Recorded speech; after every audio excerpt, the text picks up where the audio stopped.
agradecer al Colegio de Amparo Ignacio Goa Orihuela y desde luego a Carlos, a un gran amigo que me hizo la invitación de participar con ustedes el día de hoy. Por la premura del tiempo, bueno, quiero agradecer también la oportunidad de las palabras de Carlos, desde luego, pero por la premura del tiempo, dentro de las plataformas que a veces nos limitan un poquito, vamos a iniciar. También les ofrezco una disculpa, traía yo una pequeña presentación por aquí, sin embargo, por problemas con el equipo, tuve que conectarme de otro, pero vamos a empezar en la temática, ¿no? En el tema de entrada, pues hablamos hace un inicio del aspecto probatorio en la audiencia inicial desde la perspectiva de la defensa. Sabemos que el sistema acusatorio pues ha venido a cambiar una serie de circunstancias de forma de cómo entender el proceso penal, o no tanto como de entenderlo, sino de poder ejercer, de poder llevar a cabo un proceso penal que cumpla con el mal llamado debido proceso. Y digo mal llamado debido proceso porque es redundante el decir debido proceso. El proceso se cumple o no se cumple, así de fácil. Y cuando no cumplimos el proceso, pues evidentemente incurrimos en la violación a ese derecho fundamental, a ese derecho constitucional, a que tengamos un proceso adecuado, que tiene reglas y que tiene formalidades. Este proceso encaminado desde el punto de vista de la defensa, pues evidentemente tiene, como todos sabemos, una serie de bases, una serie de circunstancias que, repito, por cuestión del tiempo, trataré de ser breve en esto para aterrizarlo en el punto medular. No sabemos nosotros que pues el proceso va a iniciar con esta parte de la excitación de el órgano jurisdiccional ante una pretensión por haber sido violentado un derecho de una persona, un derecho de carácter sustantivo. Una vez que se ha realizado esto, pues evidentemente el Estado tiene la obligación de darnos a conocer la naturaleza y causa de la acusación como primer parte del debido proceso. A contestar esta acusación, que como sabemos en materia penal lo podemos hacer o no, a diferencia de otras materias, en las cuales si yo no contesto, pues voy a incurrir en una rebeldía. En el caso del sistema acusatorio, sobre todo en materia penal, atento al principio de presunción de inocencia y de no autoincriminación, puedo no contestar y no pasa nada en cuanto a las consecuencias jurídicas de una persona imputada. Tengo derecho, desde luego, a una defensa adecuada, que puede ser ejercida en todo momento por un abogado litigante, por un conocedor del derecho, un licenciado en derecho, ¿no? Con su patente para ello. Desde luego tengo esta posibilidad de probar como siguiente elemento, una posibilidad de alegar, y tengo el derecho a una sentencia justa y a un recurso efectivo. Básicamente son los parámetros que se nos han brindado como parte de este proceso, ¿no? Esto, repito, perdón por expresionalmente, de esto mal llamado debido proceso, por las razones que acabo de mencionar al inicio. Sin embargo, nosotros tenemos un problema en el sistema acusatorio mexicano, en el sistema penal. Y digo problema porque no es que sea incorrecto o no, cada legislación y cada latitud tiende a realizar su proceso siguiendo las mínimas antes referidas, otorgando mayores garantías o poniendo circunstancias o formalidades de mayor o menor dinamismo en favor o en beneficio de los intervinientes del proceso mismo. Digo que tenemos un problema porque seccionamos este proceso en dos partes, ¿no? Ya perfectamente, y no quiero que piensen que estoy diciendo una barbaridad.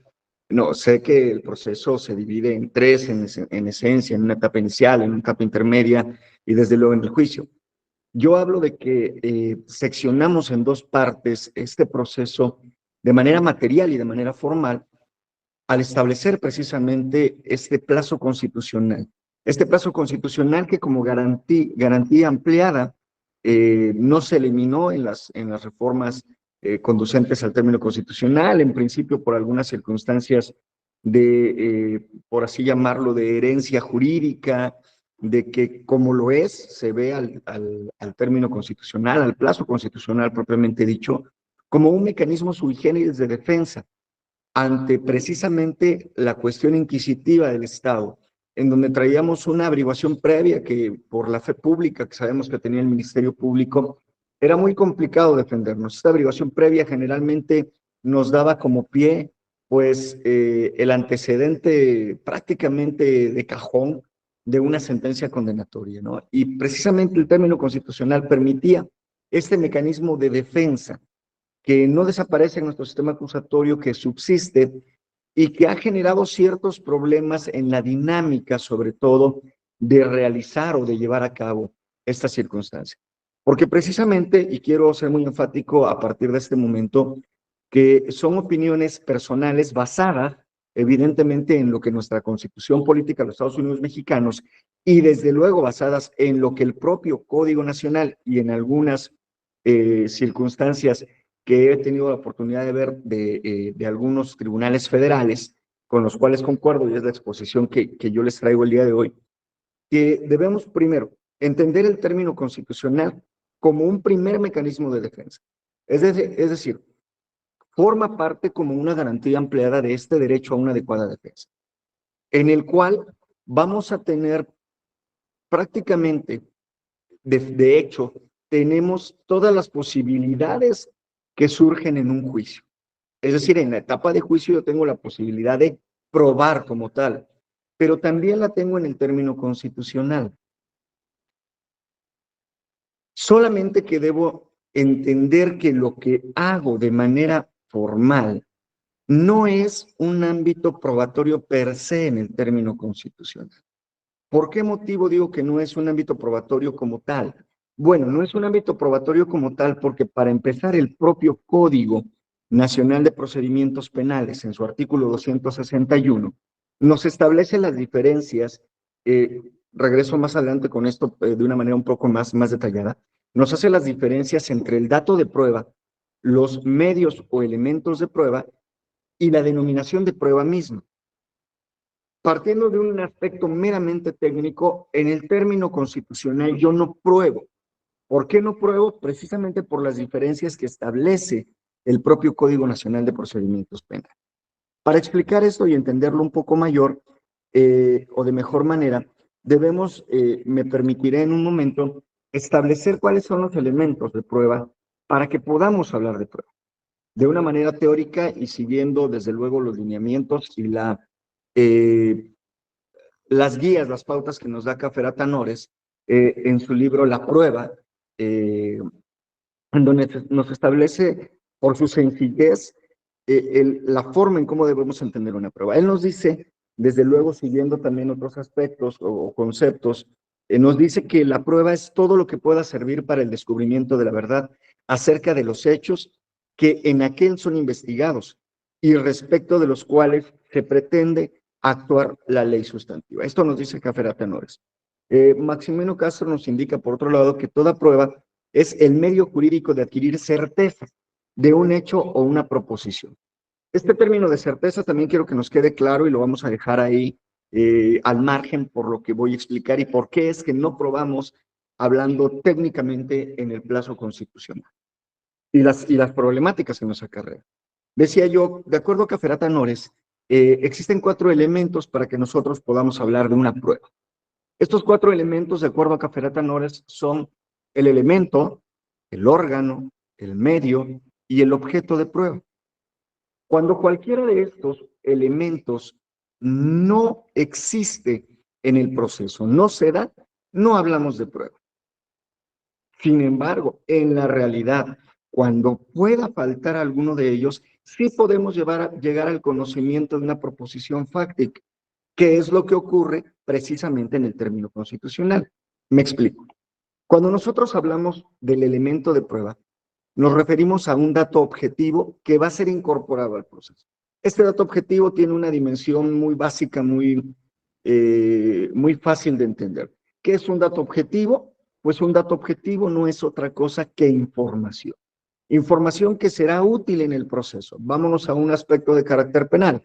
En el proceso, esa información, este elemento de prueba, va a ser todo aquello que me permita acreditar en su momento los elementos del tipo, que me permita acreditar alguna cuestión relativa a la responsabilidad, que me permita acreditar alguna causa de justificación. Me van a ayudar a eso.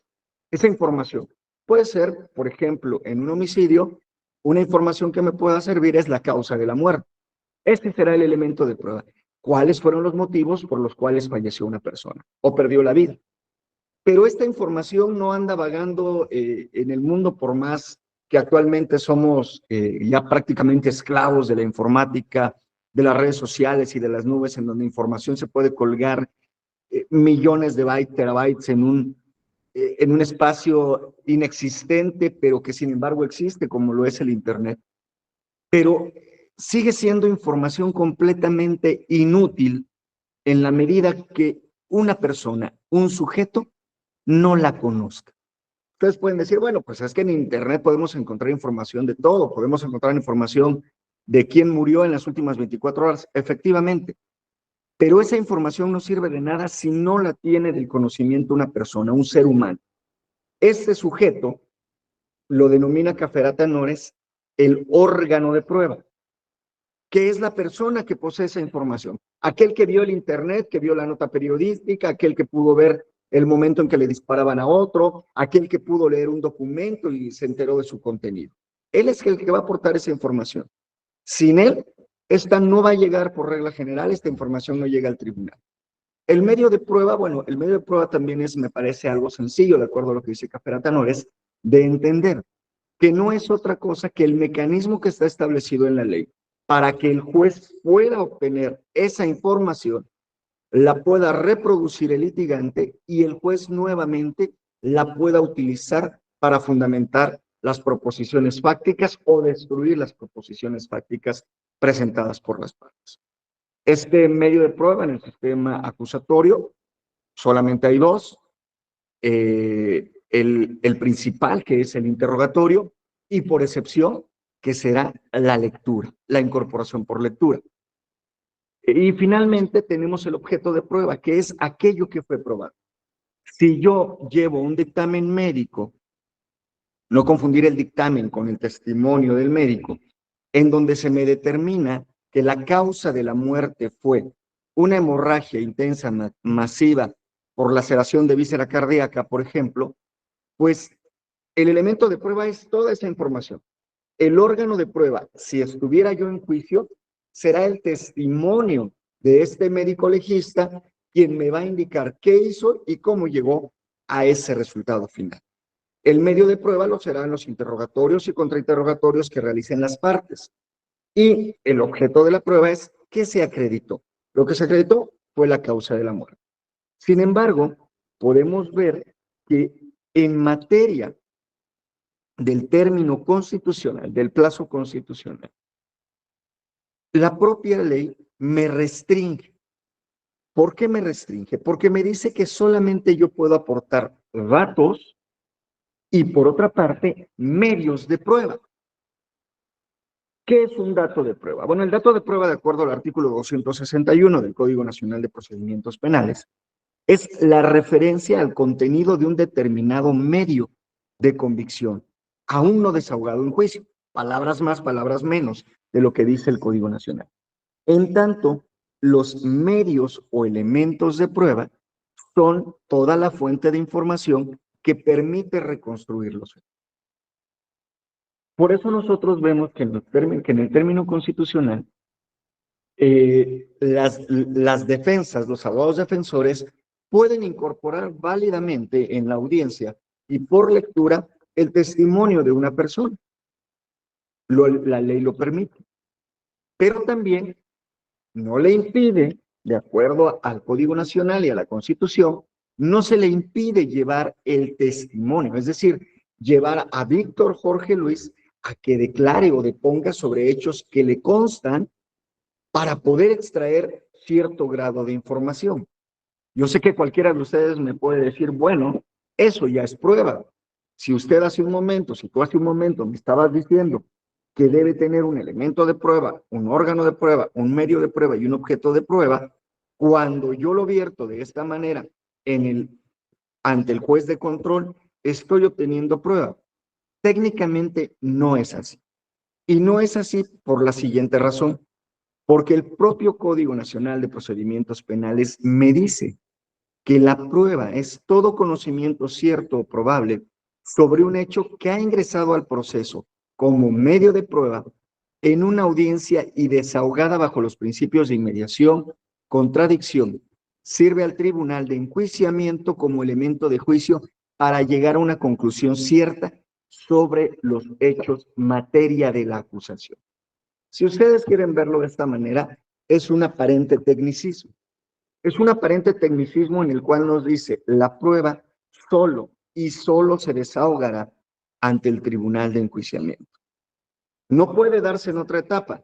Nos lo recalca cuando dice para llegar a una conclusión cierta, es decir, a un grado de certeza, jamás podremos alcanzar la verdad, a un grado de certeza con motivo de la acusación.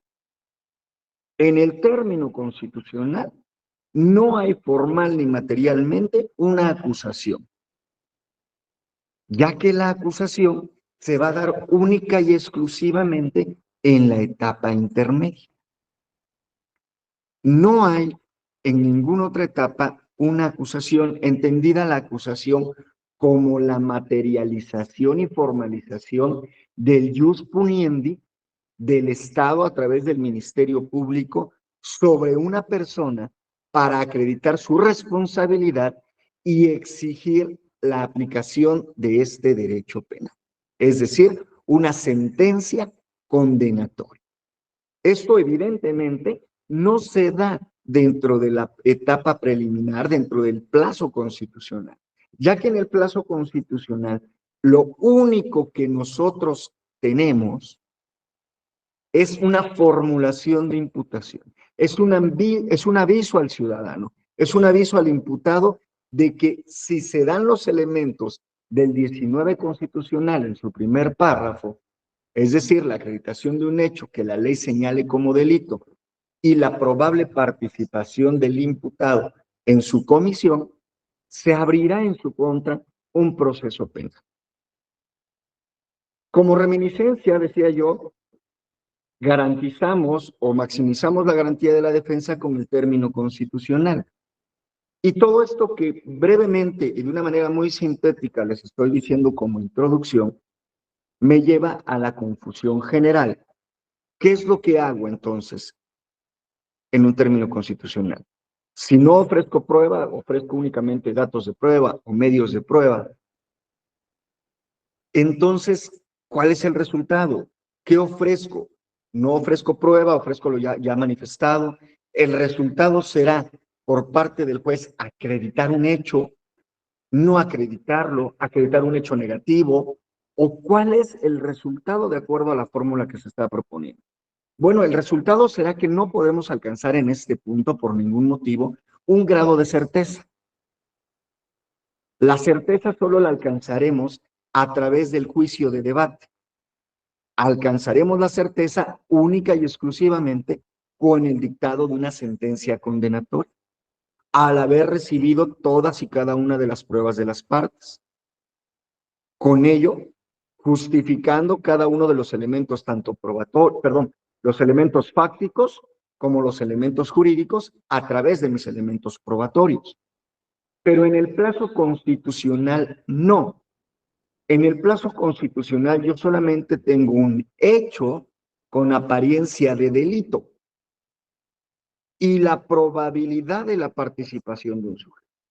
Que no me voy a meter mucho en esto del el hecho con apariencia de delito, que también es un tema muy controvertido desde mi perspectiva, pero que el hecho como tal tiene que ser probado aún desde la propia etapa de vinculación a proceso, en el sentido de que constitucionalmente se me exige que se deben acreditar las circunstancias de modo, tiempo y lugar para que yo dé por establecido un hecho que la ley señala como delito. Por otra parte, la probable responsabilidad es en realidad aquello que está sujeto a eso, a una mínima probabilidad, no a una sospecha, a una mínima probabilidad de participación del imputado. Pero todo esto, en teoría, el Ministerio Público al formular la imputación ya trae los elementos necesarios para justificar lo relativo al 19 constitucional. Surge entonces, a través de la formulación de la imputación, a través de dar a conocer la naturaleza y causa de la acusación, la posibilidad de poder defenderme a través de un ámbito probatorio en el término constitucional. Y es aquí donde comenzamos con los problemas.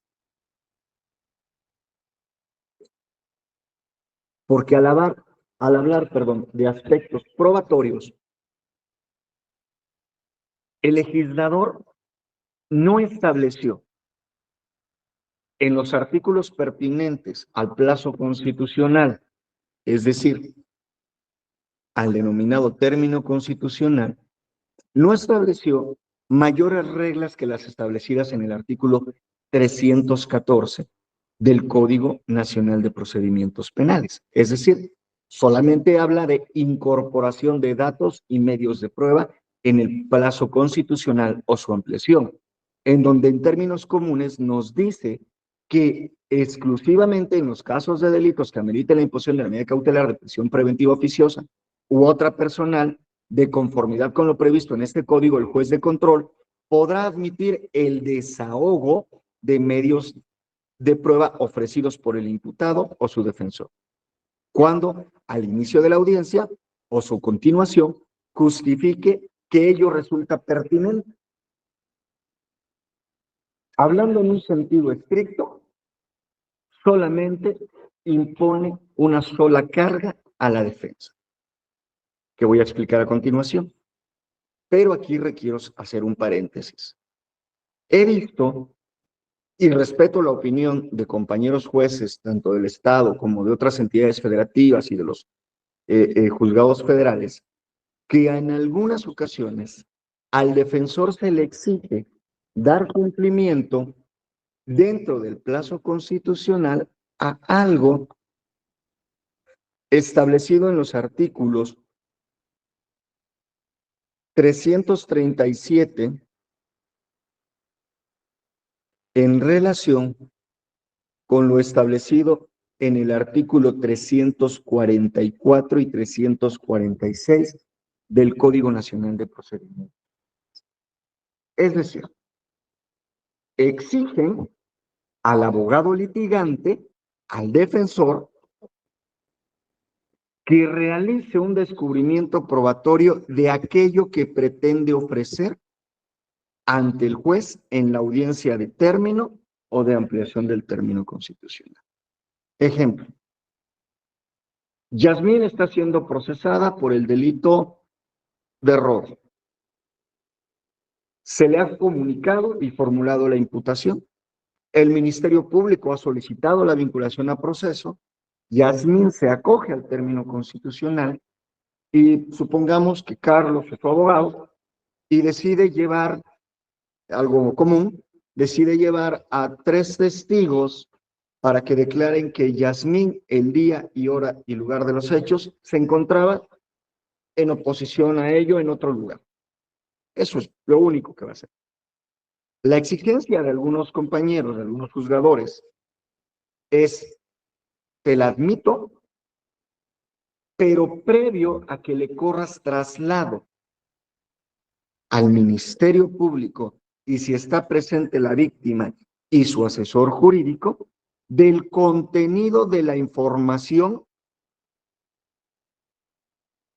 que tienen esos testigos. Obliga, por lo tanto, al defensor, a la defensa, a realizar un registro de lo que pretende o de lo que va a decir la testigo María, Carlos y Juan. De lo contrario, no se acepta. No solamente eso, en algunos casos se abre un debate sobre la pertinencia, la idoneidad, la sobreabundancia de los medios de defensa que puedan aportar la defensa, tal cual estuviéramos en una etapa intermedia. Como lo aclaré al inicio y lo vuelvo a aclarar, desde una óptica personal, me parece del todo incorrecto. ¿Por qué digo que es algo incorrecto? Porque primero, el artículo que me faculta constitucionalmente para el término constitucional no puso en modo alguno limitantes. Porque como estamos diciendo, como el antecedente mismo del plazo constitucional, es que es un mecanismo sui generis de defensa de carácter amplísimo,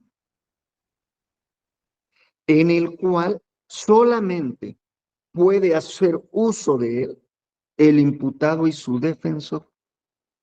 No existe participación probatoria por parte del Ministerio Público ni del asesor jurídico dentro del plazo constitucional. Solamente existen ciertas cuestiones para garantizar el sistema, y quiero ser preciso en eso, para garantizar uno de los principios del sistema, que es el contradictorio, que evidentemente tiene que permear en todas las fases del proceso para ambas partes. Confundimos ocasionalmente la igualdad procesal, igualdad entre partes, con una igualdad de carácter material y formal al mismo tiempo. Lo cierto es que el proceso penal no es un proceso igual, es un proceso asimétrico, en donde la igualdad, o mejor dicho, la equidad procesal que debe garantizar el juez es con base en el respeto de los derechos fundamentales de los intervinientes, en evitar la violación al proceso, pero que no en todos los casos se cumplen las mismas reglas para ambas partes. Ejemplo, el imputado y la defensa jamás podrán utilizar la conducta sexual precedente como estrategia de defensa. Hay una limitante. Eh, una limitante hacia el órgano acusador y la víctima es también el plazo constitucional, en donde ellos no tienen una intervención de carácter plenamente eh, activa en el ofrecimiento probatorio. La tendrán a través del contrainterrogatorio.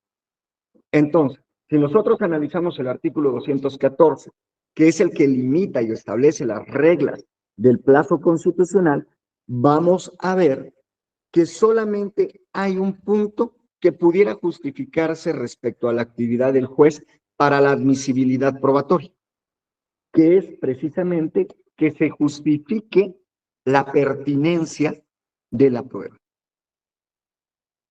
La pregunta sería, ¿qué elementos tiene el juez para determinar la pertinencia probatoria cuando lo único que tenemos de conocimiento es lo que el Ministerio Público ha referido, es decir, la propia prueba? Ya mencionábamos el ejemplo del robo. Dentro de los elementos de prueba vertidos por el Ministerio Público está la declaración de 3 personas que vieron a Yasmín robarse determinado objeto.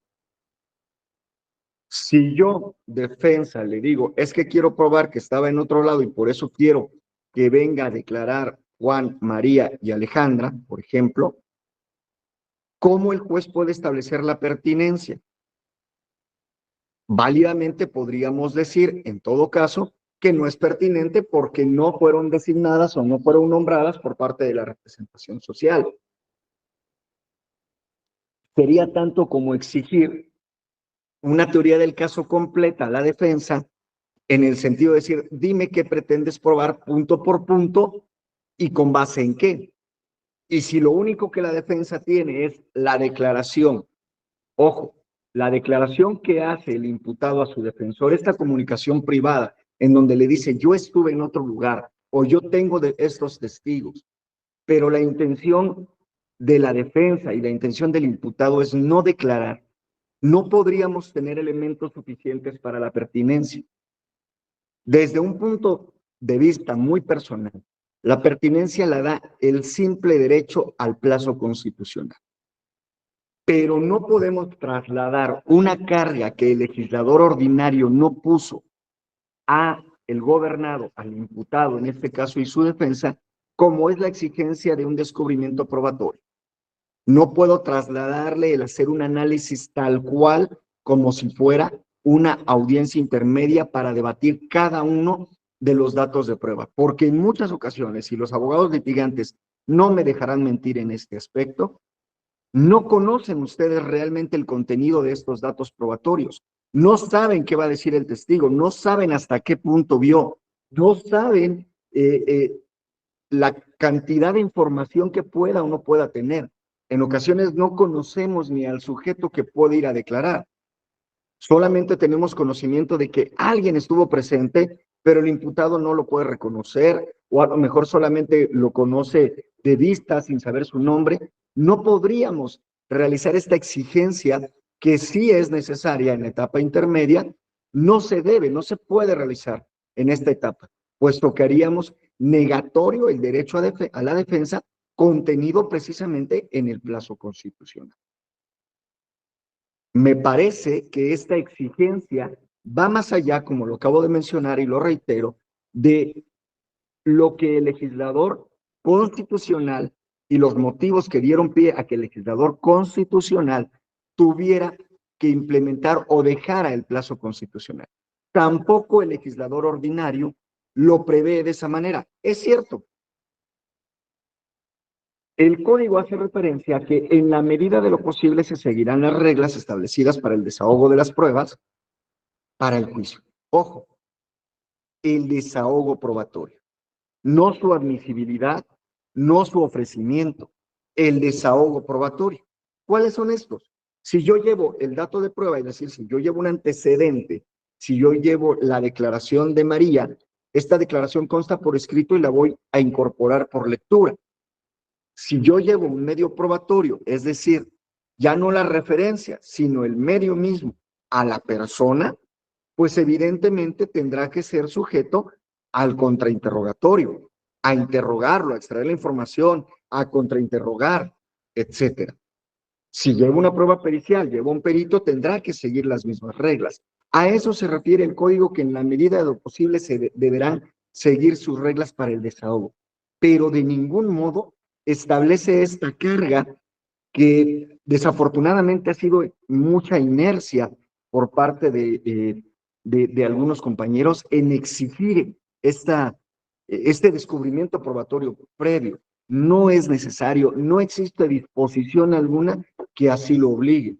Acabo de ver ingresar por ahí a un ministerio público de este distrito y él sabe precisamente que cada que se presentan este tipo de asuntos en mi tribunal, un servidor, aplico este criterio porque es precisamente la base de la posibilidad de probar en esta parte o de ofrecer medios o datos de prueba en el término constitucional, lo constituye el derecho fundamental a la defensa que fue ampliado precisamente en este plazo constitucional del 19. Exigir algo que no está plasmado en el 214, perdón, en el 314 o en el 315, me parece que viola en todo momento el derecho a la defensa. Ya durante el desahogo de la prueba, bueno, evidentemente es factible y es posible en la realidad que algunos de esos datos de prueba no sean idóneos o hayan resultado impertinentes. Aquí me referiré, para ir finalizando la exposición por el tiempo, me referiré a estos dos únicos puntos. En el ámbito probatorio, el juez, si bien controla el proceso, por ser un sistema de carácter acusatorio y adversarial, el juez no desecha prueba. Les va a sonar raro. ¿Cómo que no? Si yo cuando digo a audiencia intermedia me dicen que no pasa una prueba, ni admite prueba.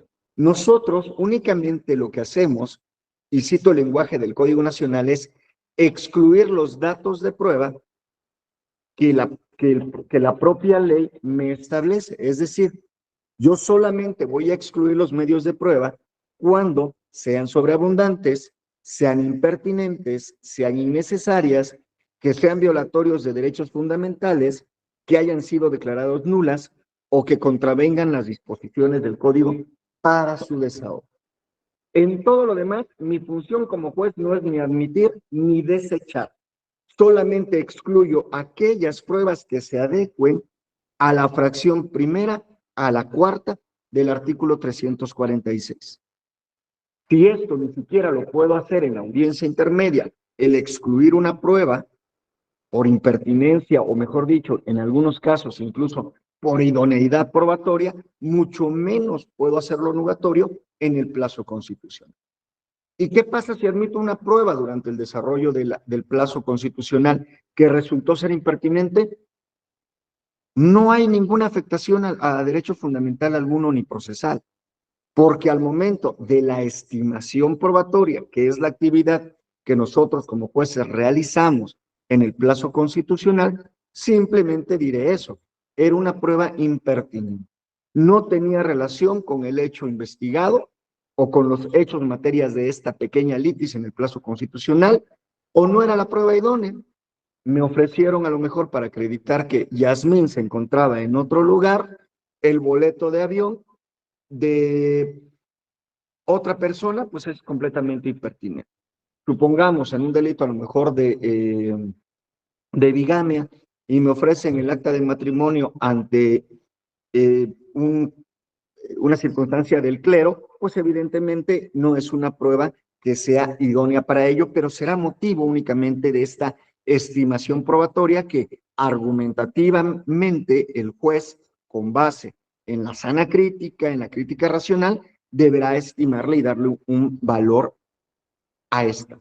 No confundir el valor que le da el juez, que sea un valor, no es indiciario propiamente, ni un valor de carácter provisional o que se le dé un valor, perdónenme, se me fue la palabra en este momento,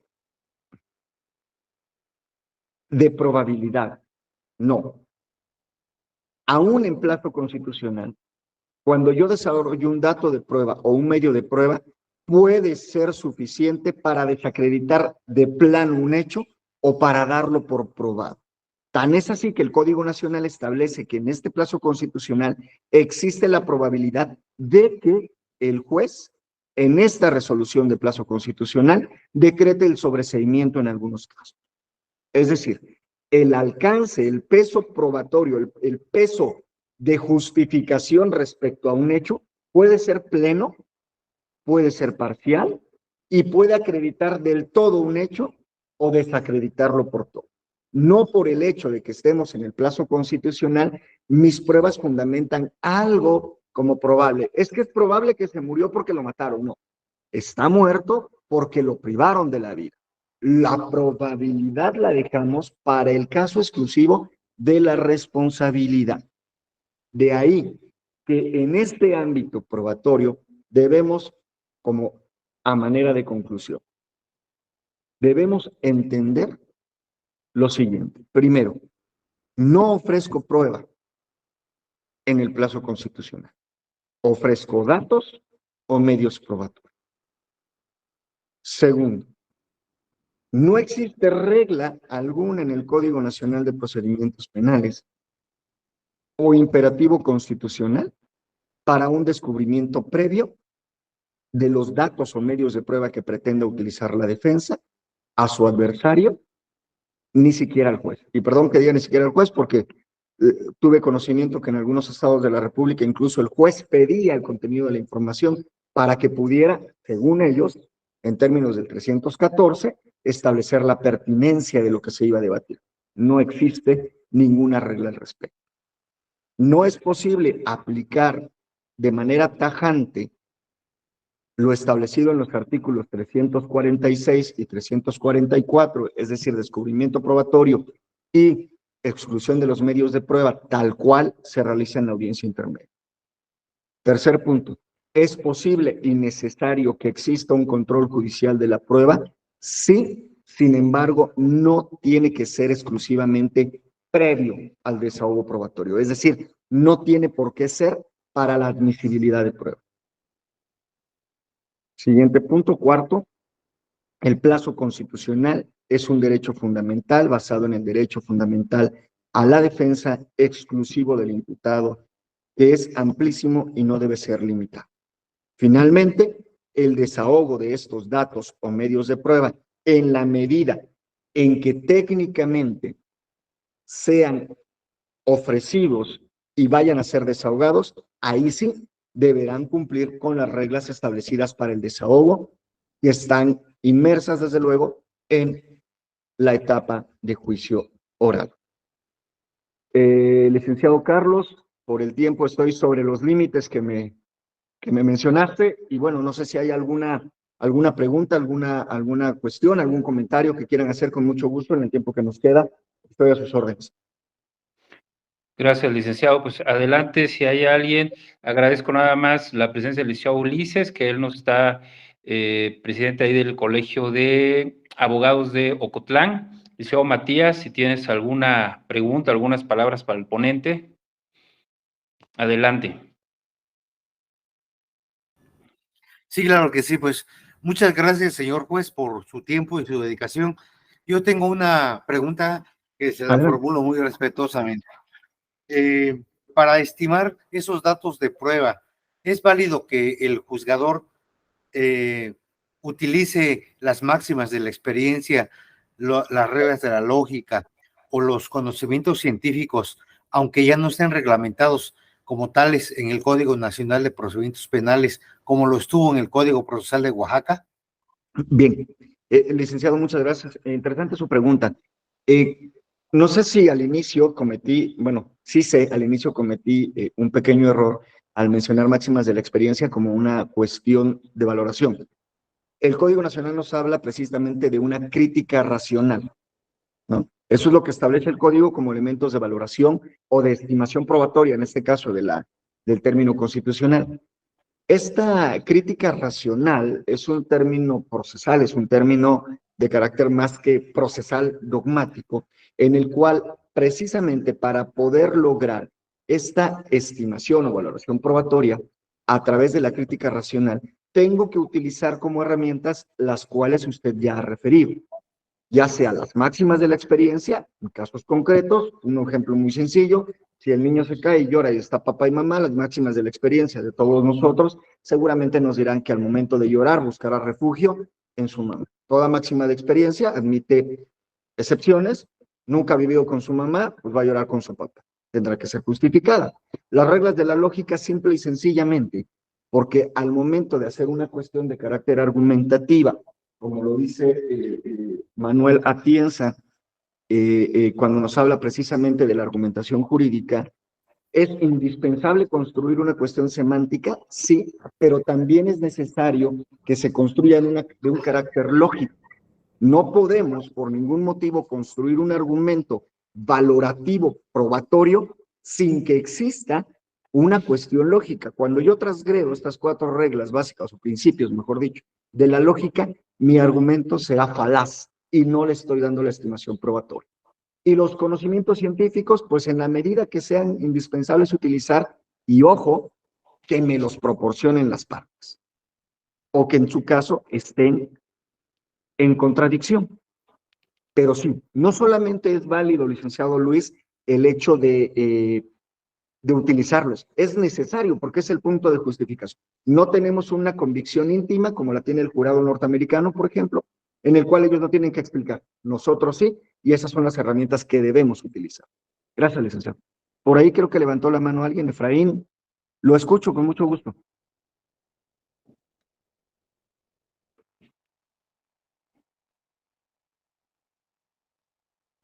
¿Sí me escuchas, mi juez? Sí, adelante. Obviamente, para empezar, te felicito porque como siempre yo cuando son cuestiones de tu ponencia, yo siempre estoy ahí contigo. Gracias, muy amable. Porque eres una persona muy intelectual, pero en concreto para no permitir más tiempo. En concreto, fíjate que yo tengo y eso es lo que quiero que tú me digas, tú como juez, ¿cómo ves la parte de que estamos hablando de formulación de imputación inicial, en el sentido del término constitucional, pero yo considero que si uno como abogado litigante, como tú bien lo acabas de decir, aportamos los datos de prueba para nuestro cliente, pero ahora está peor que antes. ¿Por qué? Porque al final de cuentas ustedes como jueces dices, es que hay indicios y vámonos, ¿no? y considero que al final de cuentas está peor. O sea, ¿dónde queda el principio de presunción de inocencia? Bien, Efraín, muchas gracias por tus palabras, primero que nada. Segundo, mira, yo no hablo por todos los compañeros, no soy la persona indicada para ello, yo hago mi trabajo, pero sí te doy una opinión de carácter dogmática. Me parece que este es un problema que la Corte nos regaló. Cuando hace la interpretación del 19 constitucional y nos dice que debemos entender por hecho que la ley señale como delito y la probable participación del imputado, nos engañó y nos metió en problemas. ¿Por qué motivo? Porque habla en términos genéricos, nos dice esta jurisprudencia de que el hecho debe estar medio probado, ¿no? Palabras más, lo que ocupa la Corte en esta circunstancia y la probabilidad de la misma manera, lo cual es incorrecto.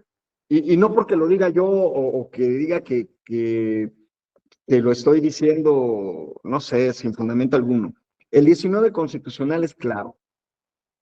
Se deberá acreditar un hecho con apariencia de delito, pero también me exige que se acrediten las circunstancias de modo, tiempo y lugar de la comisión de un evento delictivo. ¿Cuál? El que sea. ¿Qué es lo que está sujeto a este estándar mínimo de probabilidad? La probable participación del imputado. Ahora, tú me dices, yo aporto los elementos de prueba que considero pertinentes o los datos de prueba que considero pertinentes. Pero hay jueces que me dicen, pues es que es mínimo y ya defiéndete en el juicio. Bueno, sí me parece ahí una falta de labor jurídica, porque yo tengo que contrarrestar los datos de prueba del Ministerio Público, contrarrestarlos, con aquellos que me proporcione la defensa. Y volviendo a mis herramientas valorativas y argumentativas, la lógica me dice que solamente una de esas proposiciones puede ser verdadera.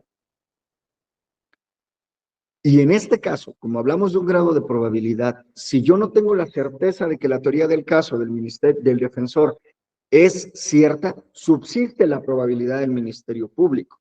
Si por el contrario alcanzo certeza con los datos de prueba que tú me brindas, pues evidentemente desestima del todo la propuesta del Ministerio Público y será un auto de no vinculación a proceso. En lo personal te puedo decir que yo sí dicto autos de no vinculación a proceso cuando me dan las herramientas necesarias para ello. Gracias. Gracias, mi juez. Gracias.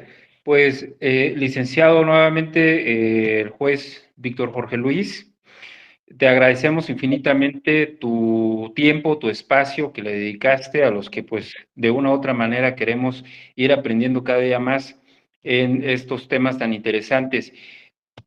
Nuevamente, las puertas del Colegio Doctor de Amparo, doctor Ignacio Burgó Orihuela, están a tus órdenes, que esto sirva para que en su momento también tú nos permitas seguir contando con tu apoyo o con alguien más que tú consideres, porque esa es la finalidad, seguir aprendiendo en esta parte. Y desde luego también como abogados o como abogado muy de manera personal, pues trataré también de que en las audiencias pues esto lo llevemos a la práctica y de una u otra manera pues también vayamos nosotros afianzando más este sistema y también pues tratando de que la defensa técnica pues sea la más adecuada. Pues te agradecemos infinitamente y a los que nos acompañaron o a los que te siguen también, licenciado Víctor, pues les anunciamos de este momento que el próximo lunes seguiremos así como con tu ponencia, con un tema que tiene que ver con medidas cautelares y prisión preventiva. Licenciado Víctor, infinitamente agradecido por tu tiempo y te agradecemos a nombre del Colegio de Amparo. Muchísimas gracias, Carlos, y desde luego al Colegio de Amparo por su invitación. Y ya sabes que un servidor estoy a la orden para este tipo de temas. Es para mí un placer siempre y por ahí, como siempre lo dije en alguna ocasión, el que sabe algo y no lo comparte no merece saberlo. Por lo tanto, todos aquello que podamos aportar. No sé de quién escuché esa frase, no es mía. Aclaro, no me vayan a pedir derechos de autor después. Y bueno, un placer verlos a todos y que tengan muy bonita tarde. Hasta luego. Muchísimas gracias, Carlos. Muchísimas gracias a todos ustedes. Buenas tardes. Buenas tardes, licenciado.